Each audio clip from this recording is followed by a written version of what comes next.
Bonjour à tous et bienvenue dans cette nouvelle vidéo. Aujourd'hui, on va tester et on va faire le montage bien évidemment d'une alarme à moins de 10 €. Donc on va voir ce que ça donne. Je suis pas super convaincu, mais bon après il faut voir. Hein. Donc l'alarme elle se compose d'ici de la sirène. Donc c'est pas compliqué. Dessus on a 3 fils. Ici un fil vert qu'on ne branche pas puisqu'il représente l'antenne pour les télécommandes. Donc il y a 2 télécommandes, c'est tout ce qu'il y a dans le packaging. Il y a ça et 2 télécommandes. Donc ici l'antenne. Ensuite on a 2 fils, un rouge et un noir. Donc c'est pas plus compliqué que ça. Donc le rouge au plus de la batterie ici à la masse. Et c'est censé fonctionner. Donc je ne sais pas comment, je ne sais pas si je secoue le scooter ça fonctionne. En tout cas on va faire le test. Je vais monter ça rapidement sur le scooter. Bon ça va être rapide hein, ça, avec les 2 fils. Je vais essayer de lui trouver un emplacement et on va voir ce que ça donne. Donc je répète, à moins de 10 €. Allez, on voit ça tout de suite après ça.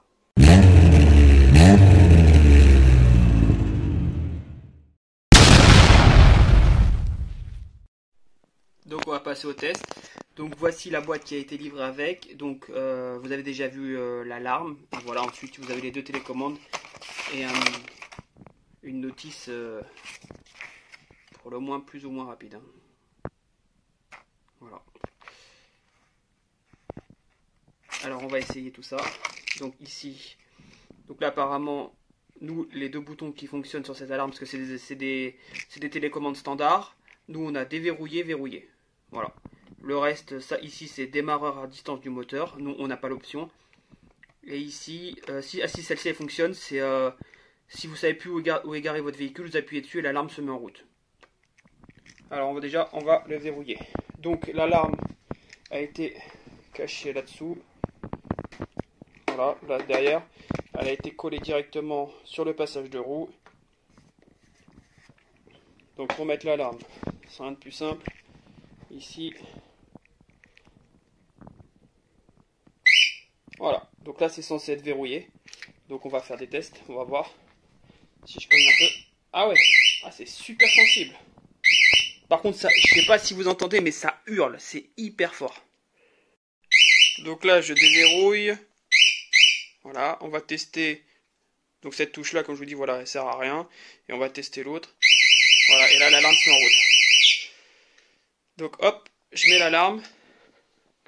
Je sais pas, je vais faire genre, tiens, je vais forcer un peu ça. Ah, là ça fait rien, vous voyez. Il faut une secousse un petit peu plus violente.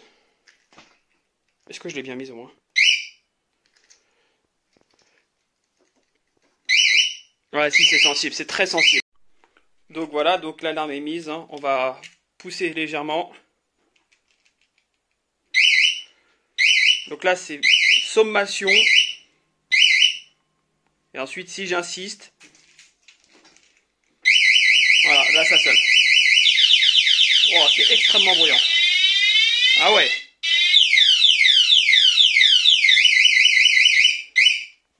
Ah ouais, il y a 50 mélodies quoi.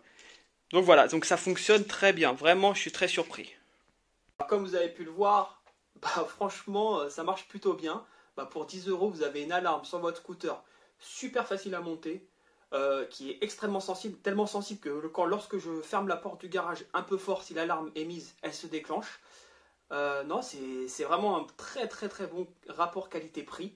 Si vous voulez monter une alarme, bah, je vous conseille celle-ci. Ça sert à rien de claquer plus d'argent pour une alarme, sachant que rien n'est inviolable. Donc si vraiment on veut violer l'alarme, il n'y a rien de plus simple. Mais en tout cas, ça dissuade puisque à peine on touche le scooter, ça se met à hurler. C'est très fort. Donc ils disent 120 dB. Malheureusement, je peux pas le mesurer. Donc, mais en tout cas, croyez-moi, c'est vraiment extrêmement fort. Donc voilà, j'espère que cette vidéo vous a plu. Merci d'avoir regardé la vidéo jusqu'au bout. Si tu as aimé la vidéo, n'hésite pas à mettre un petit pouce bleu et on se dit à bientôt pour d'autres vidéos. Allez, salut les amis.